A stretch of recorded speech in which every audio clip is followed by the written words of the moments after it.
Catherine Bernardo, pinabillboard nga ng kanyang mga fans ang kanyang 28th birthday celebration sa Tag Media Chicago sa New York. Halina't panoorin natin ang buong detalye.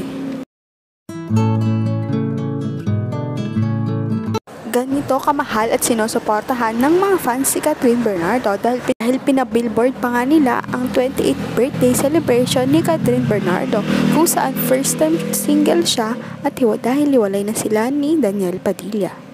Napakalaki nga ng LED billboard at kitang-kita ito sa New York. Halina't panoorin natin ang buong video.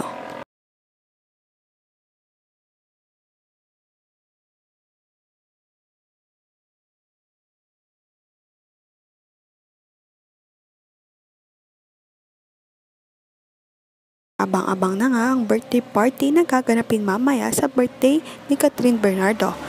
Invited nga ang mga close friends, family niya, kasama na rin ang mga katrabaho. Ito nga ay gaganapin sa El Nido, Palawan kung saan nag-check-in sila kasama ang mga friends, family at mga katrabaho. Sa ngayon, maghintay na lamang ng latest update sa Katniel.